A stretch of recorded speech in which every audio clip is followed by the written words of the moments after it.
Jadi kita harus menjaga kondisi uang rupiah agar tetap baik, agar memudahkan kita dalam mengenali ciri keasliannya.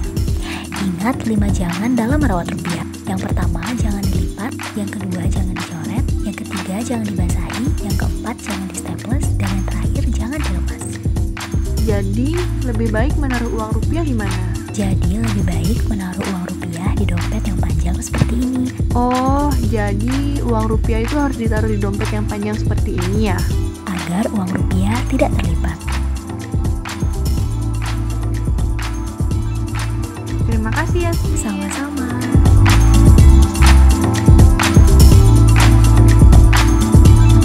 Halo Sobat Gendi, ketemu lagi nih sama kita di sini. Saya Yasmin. Saya Alia. Di acara Genbi Podcast, episode sharing entrepreneur dengan tema Millennial Goes to Business. Oke guys, jadi hari ini kita bakalan sharing-sharing nih pengalaman sama salah satu owner coffee shop yang hits nih di Kota Mataram. Itu Kak Teddy. Halo Kak, apa kabar? Selamat sore, thank you Genbi udah datang kemari. Ya, oke guys, jadi Kak Teddy ini adalah salah satu owner dari Koi Coffee. Nah teman-teman nih anak muda Mataram pasti udah gak asing lagi nih ya sama Koi Coffee and Happy ini. Oke, Al, kita langsung aja kali ya mulai untuk nanya-nanya sama Kak Teddy. Oke Kak, jadi gimana sih Kak awal mula Kakak terjun ke dunia bisnis? Dari awal saya sampai harus terjun ke dunia bisnis ini, awal mulanya memang ikut di orang dulu, akhirnya pelajari bisnis itu seperti apa, baru akhirnya saya membuka bisnis pertama saya di Koi Coffee. Nah, oke Kak. Jadi kenapa sih kepikiran untuk bikin bisnis coffee shop gitu? Kenapa nggak bikin lain bisnis lain kayak misalkan kuliner atau fashion gitu? Kalau bisnis sih kita nggak usah muluk-muluk ya. Udah dari namanya bisnis, otomatis kita mencari profitnya dia kan. Nah dari situ saya kenapa harus membuka coffee shop ini, karena yang saya lihat pertama benefitnya bagus dan profitnya dia juga cepat untuk balik ke modal awal.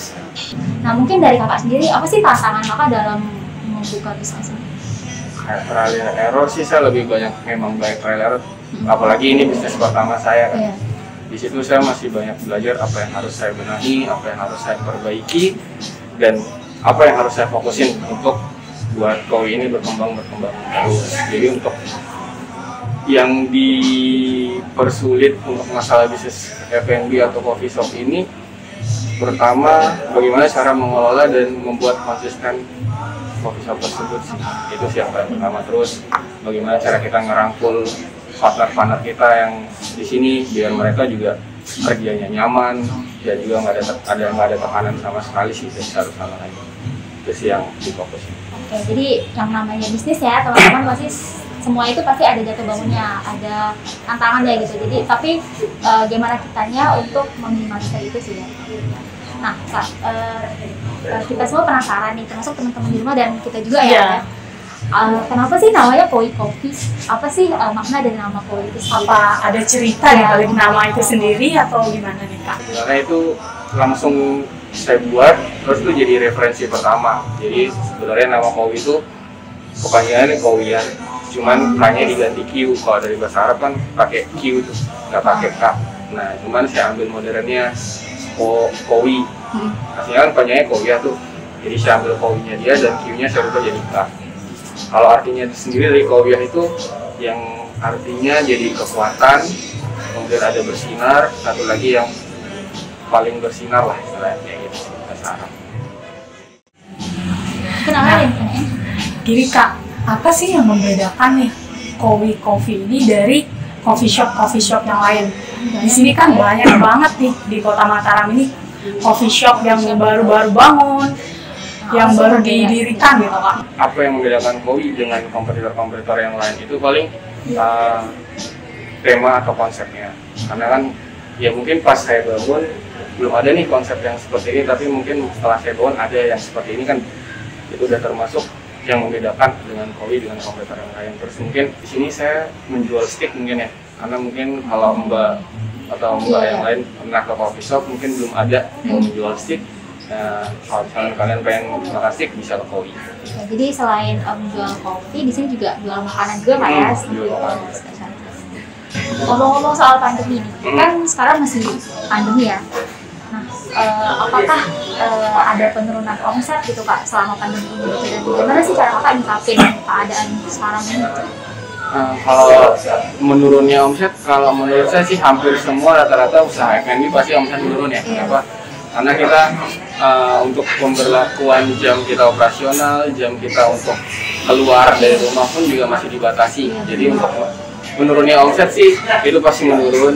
Cuman dari segi saya pribadi, bagaimana untuk menalangi pandemi biar omsetnya tetap konsisten, nah itu saya tegasin ke anak-anak juga bagaimana kita tetap, walaupun ada pandemi kita nggak boleh sedih, nggak boleh nggak boleh down, terus bagaimana cara kita tetap konsisten.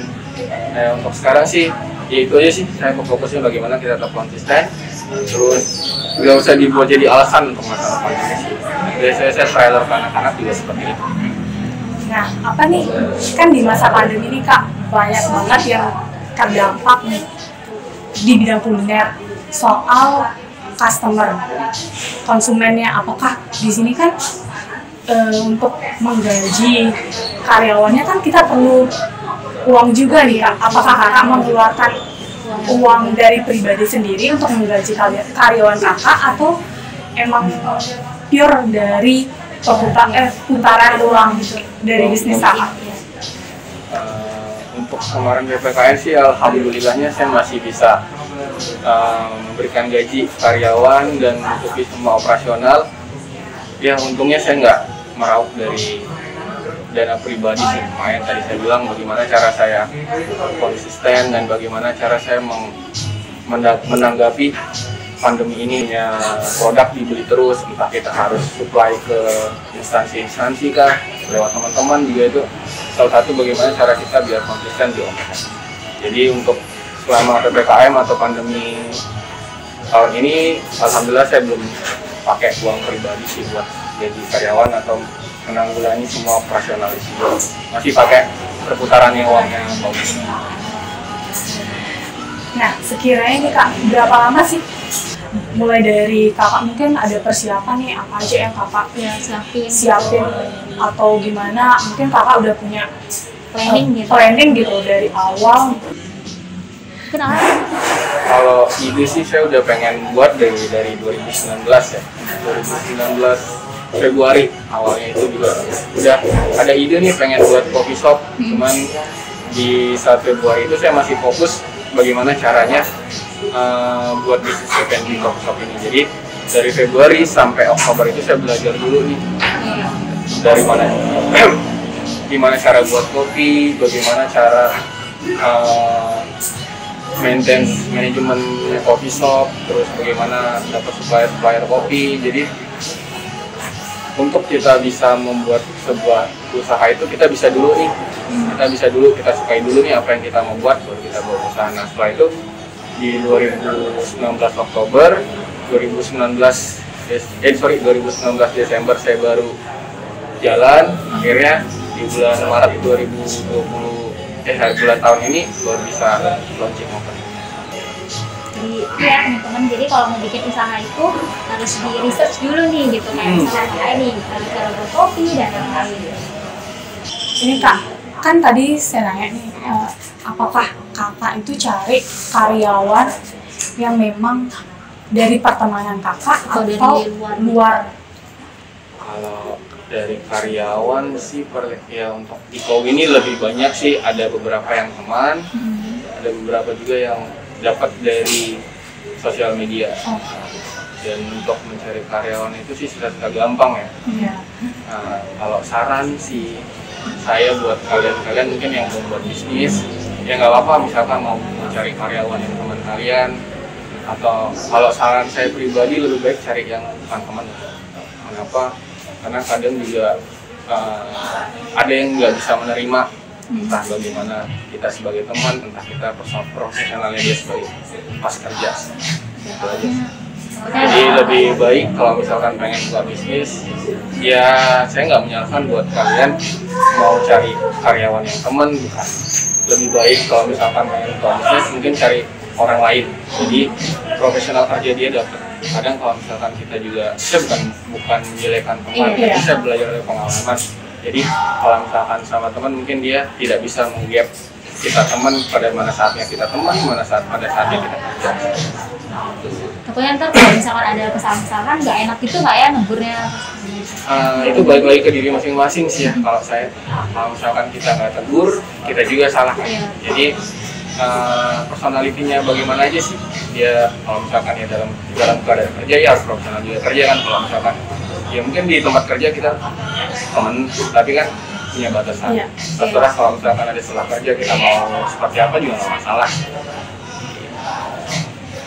Oke, kita nggak kerasa udah banyak banget ya kita sharing-sharing sama Pak Teddy di sini tentang pengalaman-pengalamannya untuk bikin bisnis coffee shop nih. Nah, mungkin kakak bisa kasih tips dan motivasi nih buat teman-teman di luar sana yang baru mulai merintis bisnis tapi masih bingung nih gimana. Nah, mungkin dari kakak bisa kasih tips. Banyak banget tipsnya.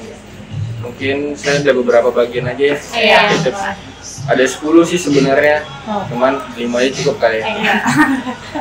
Dan buat teman-teman di luar sana yang pengen buka bisnis, saran dan masukan mungkin dari saya yang belum, sebenarnya sih nggak cocok mungkin ya kasih saran ya karena baru ya.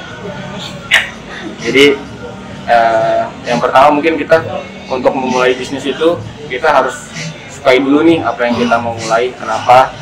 Agar bisnis yang kita menghasilkan itu kita enak kerjanya. Contohnya kalau misalkan samping kalian udah bisa apa yang kalian bisnisin, contohnya kayak coffee shop nih, saya harus bisa.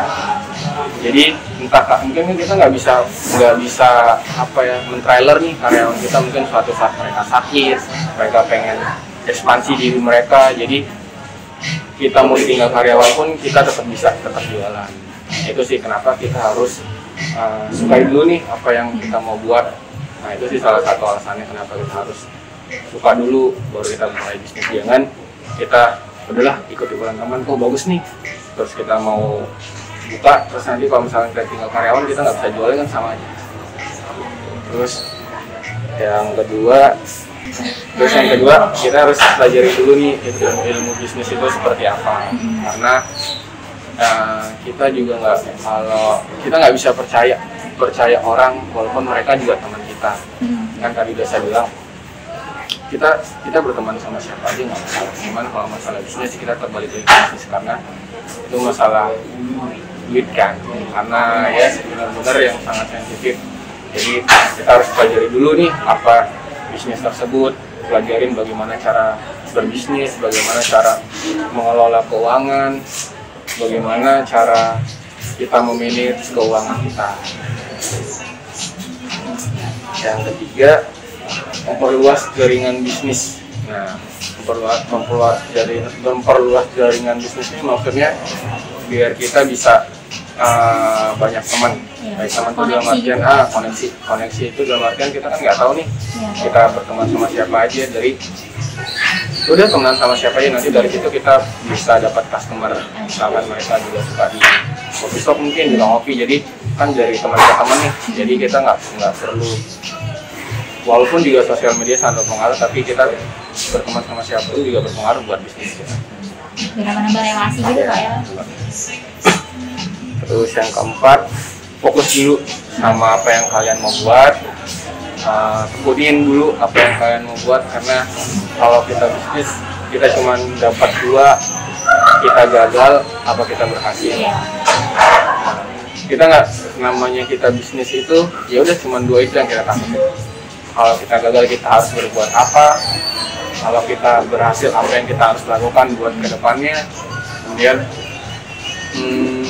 apa lagi ya mungkin itu fokusnya dulu tuh harus benar-benar fokus, karena kita nggak bisa benar-benar sembarangan untuk buat bisnis. Ya mungkin kayak Mbak bilang tadi di awal, kita ada lika-likunya berbisnis, wajar. Itu salah satu tantangan bagaimana kita biar bisa jadi orang besar juga. Dulu orang-orang besar juga awalnya pasti kan nggak bisa langsung buat bisnis langsung tinggi, nggak bisa. Harus kita jatuh dulu, harus kita tahu dulu nih salahnya kita di mana, harus kita tahu dulu resikonya apa membuat bisnis. Nah itu harus kita pikir baik-baik kalau buka bisnis. Yang kelima, belajar dari kegagalan. Kenapa saya bilang belajar dari kegagalan? Ya saya termasuk orang yang sering gagal.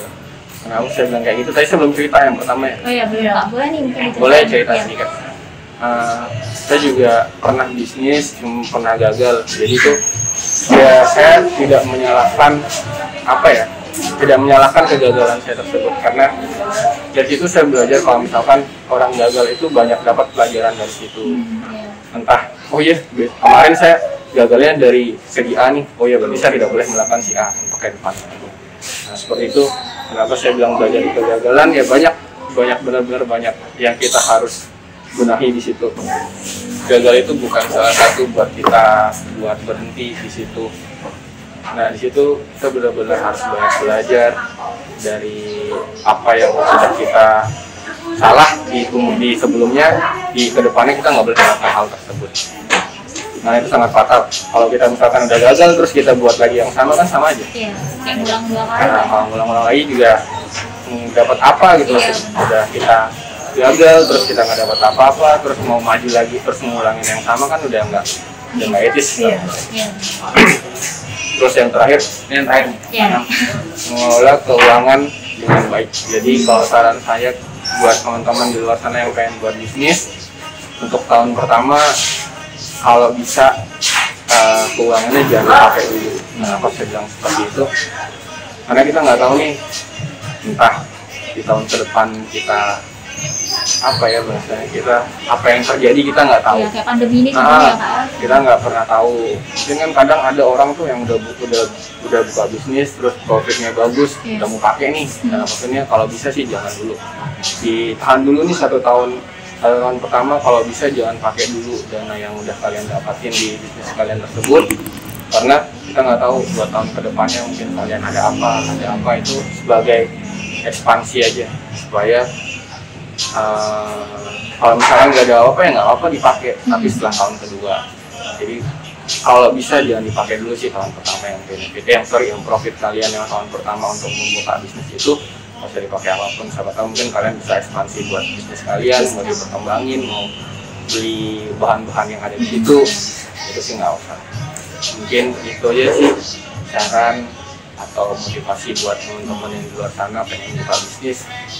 Boleh kok nanti sharing sama saya. Oke, itu teman-teman. Jadi tadi Kak Teddy udah ngasih tahu kita nih tips dan motivasi dia dalam membuka bisnis nih. Jadi yang pertama-tama teman-teman tuh harus research dulu ya tentang bisnis apa yang teman-teman mau bikin. Terus jangan lupa kelola keuangannya, dan kalau teman-teman gagal jangan putus asa, tetap semangat dalam menjalani bisnis. Millennial Goes to Business, Yang muda yang berwirausaha. Terima kasih ya Kak. Terima kasih ya.